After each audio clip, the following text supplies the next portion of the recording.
کیا یہ ممکن ہے کہ آج کل لوگ جو کچھ بھی کر رہے ہیں، مطلب ان کی پسند، ان کے خیالات، یعنی یہاں تک کہ ان کا طرز زندگی، وہ اصل میں ان کا اپنا ہو ہی نہ؟ تصور کریں کہ انسان کا جو دماغ ہے وہ ایک بہت ہی پرانے ایک ایسے سافٹ ویئر پر چل رہا ہے جسے کبھی اپڈیٹ ہی نہیں کیا گیا۔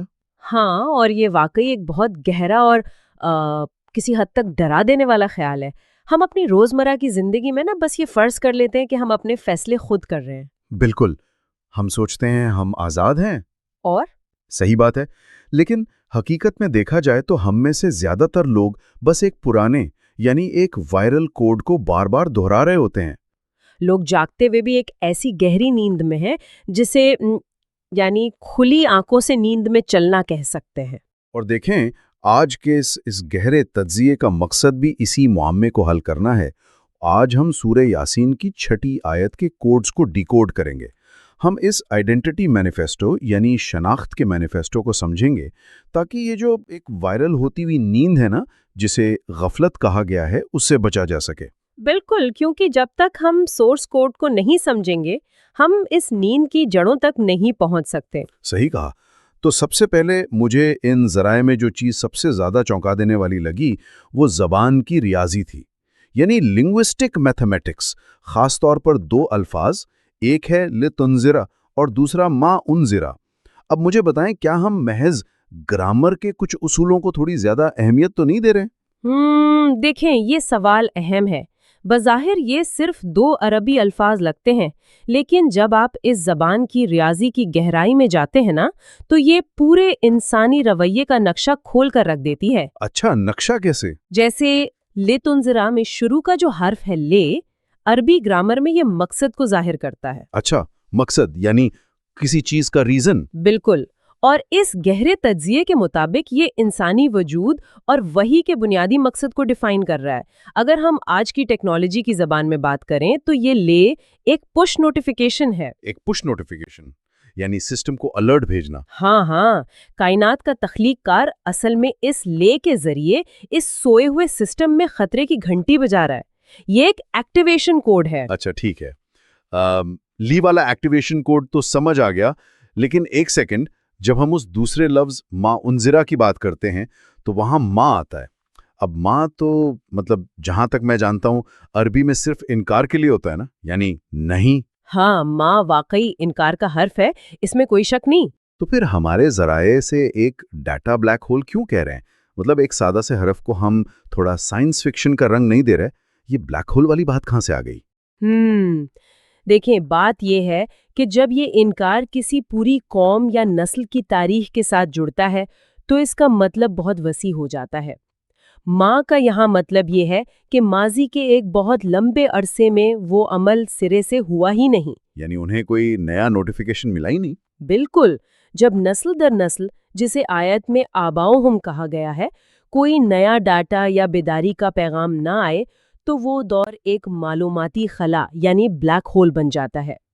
وہ صدیوں تک بغیر کسی اپڈیٹ کے پرانے ورژنز پر چلتے رہے۔ اوہ، اب مجھے یہ بات سمجھ آ رہی ہے، یعنی ماں صرف یہ نہیں بتا رہا کہ انہوں نے سنا نہیں، بلکہ یہ بتا رہا ہے کہ ان کے پاس وہ ٹول ہی نہیں تھا جس سے وہ حقیقت کو پروسیس کر سکتے۔ صحیح کہا، اور جب سسٹم اتنا پرانا ہو تو نتیجہ کیا نکلتا ہے؟ آیات آگے بتاتی ہیں فَهُمْ غَافِلُونَ، یعنی اسی وجہ سے وہ غفلت میں پڑے ہوئے لوگ ہیں۔ اور یہاں آ کر نا چیزیں آج کے دور کے ساتھ بالکل جڑ جاتی ہیں۔ جب میں غافلون کے بارے میں سوچتا ہوں تو عام طور پر ایک لاپرواہ انسان ذہن میں آتا ہے۔ ہاں، یا کوئی ایسا جس کی یادداشت کمزور ہو، ہے نا؟ ہاں، بالکل، لیکن ہمارے سورسز بتا رہے ہیں کہ غفلت کا مطلب ہے کہ آپ کے سینسرز مکمل طور پر بند ہو چکے ہیں۔ مجھے تو یہ سیدھا آج کل کی اسکرین کی لت یا جسے ہم ڈیجیٹل ڈوپامین لوپ کہتے ہیں اس سے جڑتا ہوا لگ رہا ہے۔ واقعی، اور سورس مٹیریل نے اس جدید دور کی غفلت کو بہت خوبصورتی سے سمجھایا ہے۔ غفلت صرف نہ جاننا نہیں ہے، بلکہ اس کا مطلب ہے کہ اپنے حال اور اپنے وجود کے مقصد سے رابطہ کٹ جانا۔ جیسے کوئی لوگ گھنٹوں فیڈ سکرول کرتے رہتے ہیں بنا کسی مقصد کے۔ ہاں، تصور کریں، رات کے 2 بجے ایک نوجوان اندھیرے کمرے میں بیڈ پر لیٹا ہے اور سوشل میڈیا سکرول کر رہا ہے، ایک شارٹ ویڈیو کے بعد دوسری، تیسری۔